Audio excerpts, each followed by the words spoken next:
दोस्तों, जैसा कि आप सभी को पता है, नवंबर के महीने में बिहार में चुनाव होने वाला है और चुनाव को लेकर बिहार में सभी पार्टी के नेता जोरों शोरों से चुनाव का प्रचार कर रहे हैं। अब उसी को कवर करने के लिए बड़े बड़े न्यूज़ चैनल के रिपोर्टर भी बिहार पहुंचे हुए हैं और ग्राउंड रिपोर्टिंग कर रहे हैं। अब ऐसे में एक रिपोर्टर पहुंच गए बिहार के भागलपुर जिला के गोपालपुर विधानसभा में। वहां पर जाने के बाद वो ग्राउंड रिपोर्टिंग कर रहे थे। उसी दौरान एक ऐसे परिवार से उनकी मुलाकात होती है। दरअसल एक महिला बताती है कि उनका पति गया हुआ था हैदराबाद काम करने के लिए, लेकिन हैदराबाद में उनके साथ जो कुछ भी हुआ जिसे वो रिपोर्टर सुनते हैं तो वो भावुक हो जाते हैं, सोचने पर मजबूर हो जाते हैं कि हर जगह पर आखिर बिहारी मजदूरों के साथ ही ऐसा क्यों होता है। दोस्तों, आइए जानते हैं पूरा मामला इस वीडियो में। दोस्तों, दरअसल देखिए, बिहार में अभी चुनाव होने जा रहा है, अगले महीने ही चुनाव है और जितने भी बड़े बड़े न्यूज़ रिपोर्टर हैं सभी जा रहे हैं ग्राउंड रिपोर्टिंग करने के लिए। अब ऐसे में लल्लन टॉप जो न्यूज़ चैनल है, बहुत बड़े न्यूज़ चैनल है, अब लल्लन टॉप न्यूज़ चैनल के ही एक रिपोर्टर जिनका नाम है रजत पांडे पहुंचते हैं बिहार के भागलपुर जिला के गोपालपुर विधानसभा में।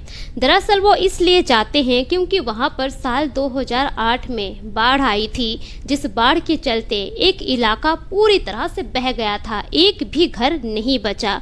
उसी बाढ़ इलाका में वो जाते हैं रिपोर्टिंग करने के लिए। रात का वक्त हो जाता है, पूरा गांव अंधेरा होता है और उस इलाके में एक भी घर नहीं होता है। सभी खुले आसमान में लगभग 17 सालों से रह रहे हैं। रिपोर्टिंग करने के दौरान ही वो एक ऐसे परिवार से मिलते हैं जिस परिवार की जो महिला होती है जब अपनी दास्तान सुनाती है तो जो रिपोर्टर रजत पांडे होते हैं वो भी भावुक हो जाते हैं। दरअसल उसी इलाके का रहने वाला एक लड़का जिसका नाम होता है सुजीत की शादी हो गई है और उसके घर में उसके माता पिता, उसकी पत्नी और एक 4 साल का बच्चा भी है। सुजीत जाता है हैदराबाद काम करने के लिए। हैदराबाद के एक कंपनी में वो काम कर रहा होता है, लेकिन एक दिन एक पुलिस वाला उसको पकड़ लेता है और उस पर यह इल्ज़ाम लगाता है कि उसने डकैती की है और उसी के जुर्म में उसे जेल भेज देता है। लेकिन इधर जो उसके परिवार वाले होते हैं, जब उन लोगों को पता चलती है तो सभी का रो रो कर बुरा हाल हो जाता है। वहीं जो सुजीत के पिता है वो भी हैदराबाद में रहकर ही दूसरों के घरों में भैंस गाय बकरी चराते हैं और वहां से जो पैसे मिलते हैं उन्हीं पैसों को भेजते हैं, तब जाकर उनके घर का भरण पोषण होता है।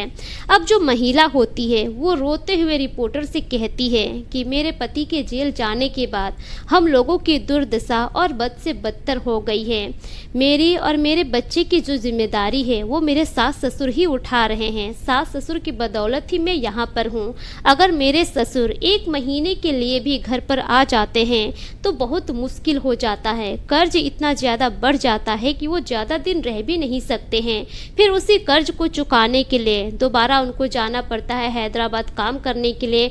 वहाँ पर जाकर जब वो पैसे भेजते हैं तब जाकर हम दोबारा कर्ज चुका पाते हैं।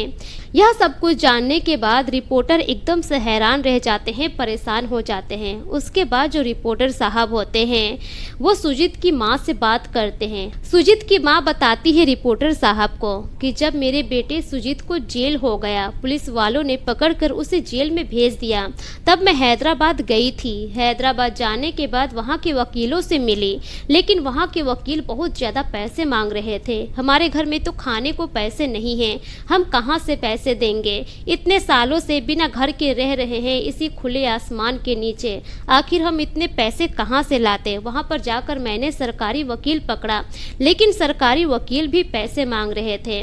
मैं अपने पति के साथ वहीं पर रहने लगी। करीब 6 महीने रहकर रोजाना मैं जाती थी कोर्ट, वकील से मिलती थी, बात करती थी, लेकिन कोई मेरी मदद नहीं करता था।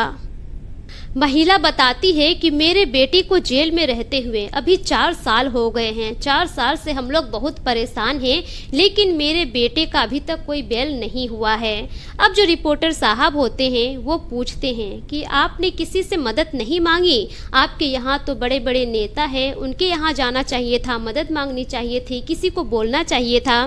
तब जाकर वो महिला की सास कहती है कि मैं गई थी यहाँ के जो विधायक है अजीत शर्मा उनके पास, लेकिन उन्होंने कहा कि अगर बिहार का मैटर होता तो मैं सुलझा देता, ये तो दूसरे राज्य का मैटर है, मैं इसको नहीं सुलझा सकता हूँ। उसके बाद वो एकदम निराश हो गई। उसके बाद गई नीतीश कुमार के वहाँ पर, लेकिन जैसे कि चुनावी माहौल चल रहा है वहाँ पर उनको कहा गया कि अभी चुनावी माहौल है, चुनाव के बाद ही कुछ हो सकता है। वहाँ से भी उनको निराश लौटना पड़ा।